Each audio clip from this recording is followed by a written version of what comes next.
You remember when laughing felt effortless, when you did not have to think about whether your smile was real before it arrived on your face, when good days were not something you had to talk yourself into.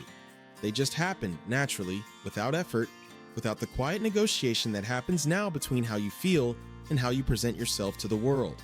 And here is why understanding what happened between that version of you and this one matters more than most people ever stop to examine honestly. The shift from someone who smiled genuinely and freely to someone who cries in private and performs okayness in public is not weakness. It is not depression in the clinical sense for everyone who carries it. And it is not simply the result of too many hard days stacking up. It is a precise psychological transformation with the real architecture underneath it, one that shapes how you relate to other people, how honest you are able to be about your own inner life, how exhausted you feel after social interactions that used to restore you, and how far away the version of yourself that laughed without thinking about it now seems.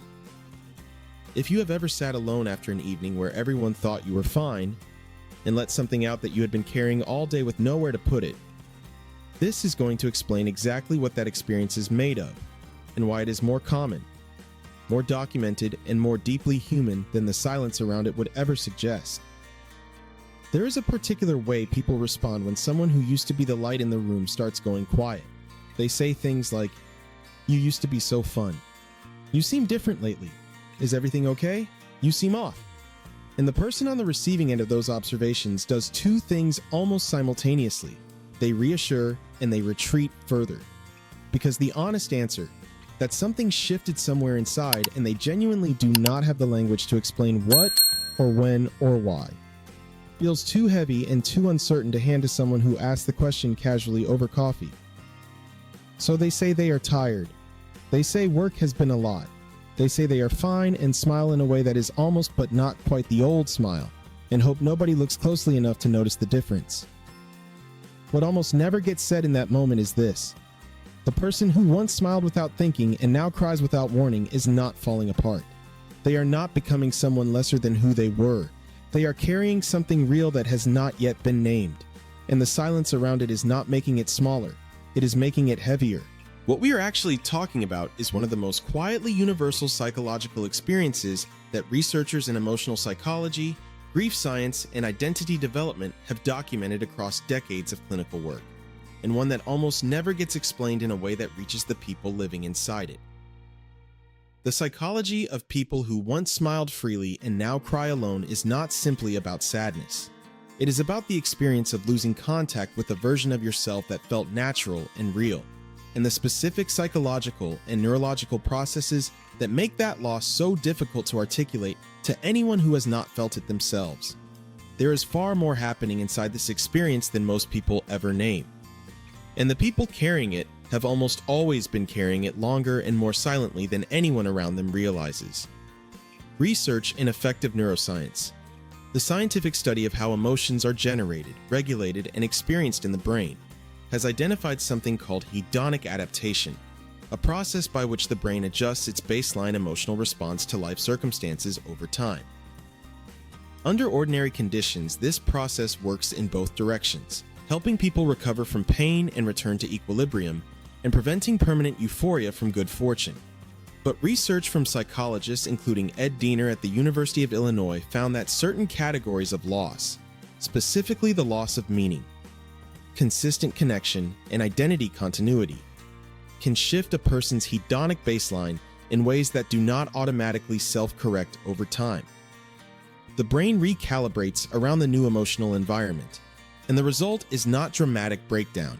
It is a quieter shift, a gradual increase in the distance between how a person actually feels and how they are able to express feeling in the presence of others. Separately, neuroscientist Matthew Lieberman at UCLA conducted research on the psychological cost of social emotional suppression, the experience of feeling one thing internally while presenting something different externally. His findings were precise and consistent. The effort required to manage the gap between inner emotional state and outer emotional presentation activates the same neural regions involved in physical pain. Smiling when you are not okay is not neutral. It costs something real. And when that cost is paid daily, across months or years, the fatigue it produces is not laziness or weakness. It is the measurable neurological result of running two emotional systems simultaneously, the private one and the performed one, without adequate space to let either of them simply be what they are. This did not happen overnight for most people carrying it. The shift from someone who smiled genuinely to someone who cries privately and manages publicly almost always has a traceable origin, though the origin is not always a single dramatic event. Sometimes it was a loss that restructured everything. A relationship that ended and took a version of the self with it. A moment where something that felt permanent revealed itself to be temporary, and the world has looked slightly different ever since. But sometimes it was quieter than that, a slow accumulation of smaller disappointments that individually seemed manageable and collectively changed something fundamental. A gradual realization that certain people or environments that were supposed to feel safe did not actually feel safe. A childhood that required performing happiness at a cost that only became visible in adulthood. Many people who now cry alone learned very early that their sadness was inconvenient to the people around them.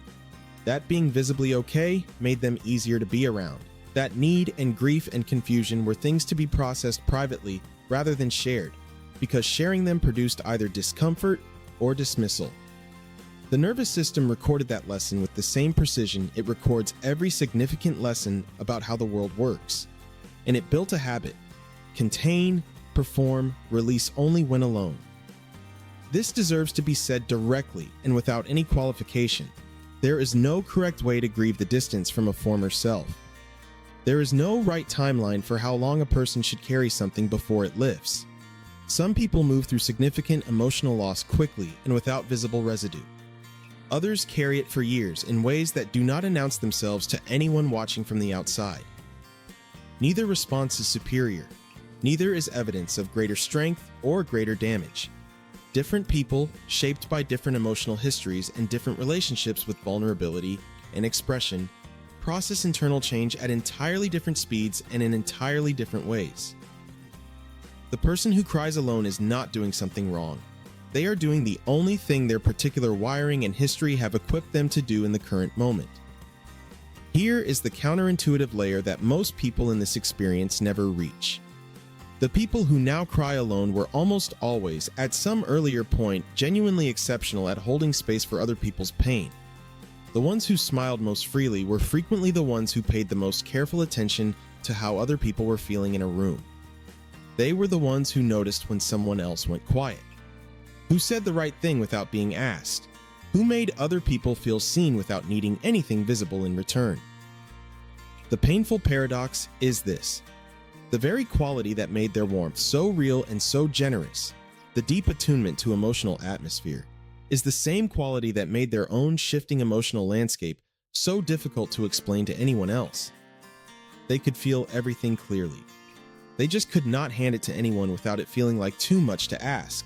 That attunement did not disappear when the smiling became harder. It is still there. It is one of the most quietly valuable things about them. The cost is that it has been turned almost entirely inward, with nowhere to go. If you recognize yourself in any part of this, here is what is simply and plainly true. You are not broken. You are not becoming someone permanently diminished from who you used to be. You are carrying something real that has not yet found the right container. Not because you are incapable of connection or expression, but because the people and spaces you have tried to place it in have not quite been able to hold it without it feeling like too much for everyone involved. That is not a verdict on your worth. That is a statement about fit, and fit is something that can change. Your experience makes complete sense from the inside out. The private crying is not a symptom of something going terribly wrong. It is evidence that something real and unprocessed is looking for somewhere to land. The fact that it has been landing alone does not mean it was always meant to. If you want to start creating a little more room inside this pattern, not forcing yourself back into a performed version of happiness, not requiring yourself to be immediately open with people who have not yet earned that, here is the one shift that actually moves something. Find one space, one format, one practice where the private version of you is allowed to exist without being managed or explained or made comfortable for anyone else. For some people, that is writing. For some, it is movement. For some, it is a single conversation with one person who has already demonstrated they can sit with something heavy without immediately trying to fix it or redirect it. The goal is not to perform sadness any more than you have been performing okayness. The goal is to give whatever is inside you a container that does not require it to be anything other than what it actually is. That container, found and returned to consistently, is how the gap between the private self and the presented self begins, slowly, without drama, to close. If this reached something real in you, there is more worth understanding about the specific ways this pattern shapes what you allow yourself to want, how you respond when someone actually offers to hold something difficult for you, and what happens inside you when joy begins to feel accessible again, but something in you hesitates to fully trust it. That territory is worth exploring, and exploring it not to recover a past version of yourself, but to build something more honest in the present, is the kind of work that changes not just how you feel, but what your life is eventually able to hold.